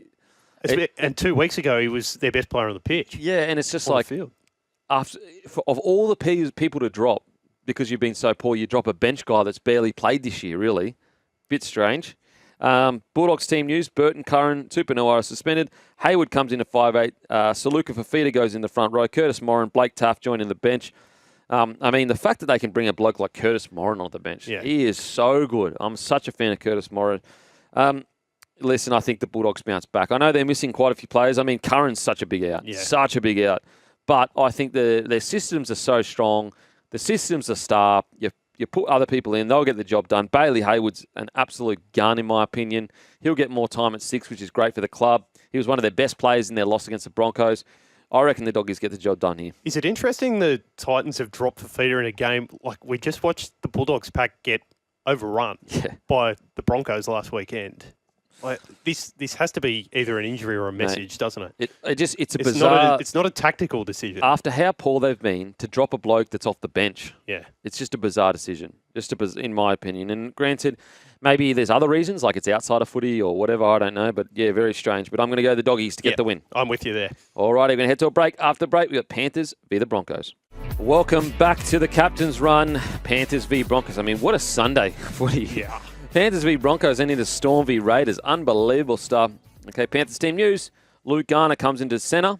Thomas Jenkins and Alamotti remaining on the wings. To'o is expected to return from next week from a hamstring injury. Luke Summerton has been named at hooker with Schneider out through injury. Trent Tolau joins the bench. Scotty Sorensen found guilty at judiciary last night.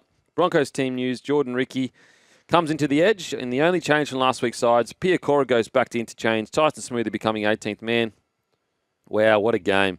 And I know the Panthers aren't going that well, but it is the perfect game to just get a bit of momentum. It's a perfect game to just ambush the Broncos at home, just come up and say, yep, we haven't started well, but we're back. And I know a couple of weeks ago they had a really good win against the Roosters, but this would just be such a, after the Broncos have knocked off the Doggies, and it'd just be such a good game for the Panthers to go, you know what, we get the win, we build our year off it, this is where our run starts to the top 8.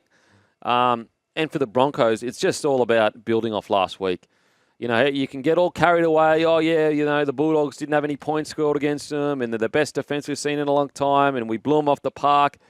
That all means nothing if you come out this week and play terribly. It really all just doesn't mean anything. It's a blip on the radar. It doesn't mean much at all. And so the Broncos need to be clinical here. They need to be ruthless, and they need to come out, and they need to get a bit of revenge. The Panthers, in the thief of the night, stole the premiership from them 20 minutes to go in 2023. There is plenty to play for the Broncos. And so I think the Broncos, it's just all about consistency. It's not about who they got on paper, because their team on paper is really good. It's not about, anything else other than last week we got the ingredients. That's the style of rugby league we need to play. I mean, even the second half, they took their foot off the pedal. So that's their biggest challenge. It's just week after week, enjoying the boring footy out of their own end half. And then when they get in the good ball, that's when they can start throwing it around. What do you reckon about this one, Maestro? This could be the start of a really good run for the Broncos if they get things right. They got the Panthers this week, they go to the Rabbitohs next week, and then they get the Dragons up at Suncorp before the bye. There's your run-in. There's your 4 games after last week to base your season off. Interested in your thoughts, the move of Selwyn Cobbo to fullback. I know it's been talked about a lot, but seemed to work pretty well. I love the fact that it's straightened up our attack. Yeah. And you predicted that last week. Yeah, I mean, it's obvious because they're just different types of fullbacks. Yeah. Like, mate, guys like Reece Walsh and Scott Drinkwater, you could argue they're some of the best we've ever seen when it comes to ball-playing fullbacks. Yeah. Attacking the line, stripping numbers, great passing game. And look, I think Scotty Drinkwater is, because he's more mature, he's had more games, he's managed to kind of build his game out and add a bit of a running game. Whereas I think Walsh, he's still trying to find that balance at the moment between run and pass.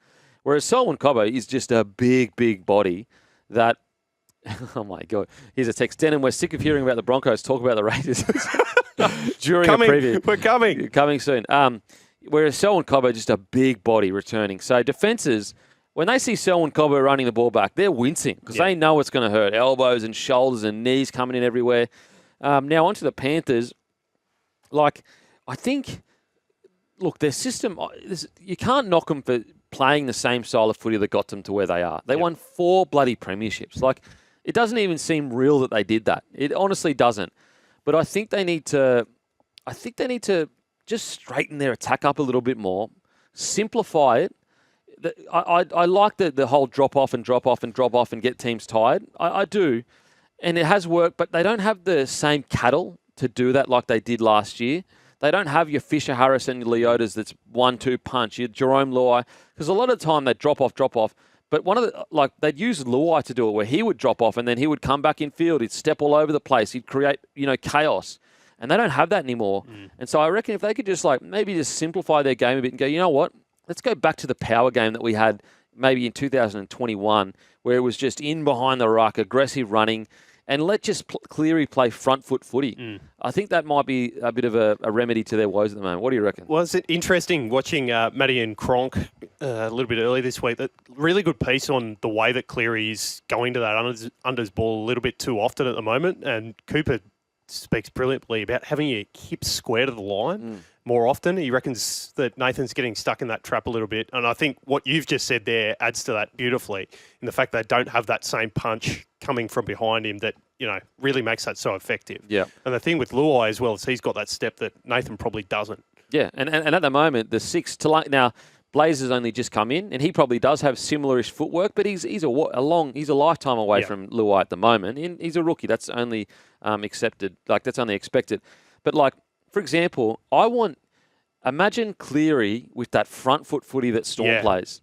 And so I just imagine, could they, not in a disrespectful way, because they won 4 premierships, but could they emulate that a little bit with that front foot footy, get Cleary on the advantage line, and just get him attacking the line? Because his running game's outstanding. He's got you actually look at the stats, I think he actually averages more meters than Hughes does. And so I just wonder whether they go, you know what, let's just simplify things, get flat footy, and just go at teams with our fitness and our speed through the middle. Big game. Hopefully Broncos. I'm going Broncos to get the win. We're going to go to a break. After the break, we're going to preview Storm v Raiders. Well, welcome back to the Captain's Run. Alrighty, Storm v the Raiders. We'll get straight into it. Cracking game. I mean, the Raiders and Ricky Stewart have probably one of the best records against the Melbourne Storm.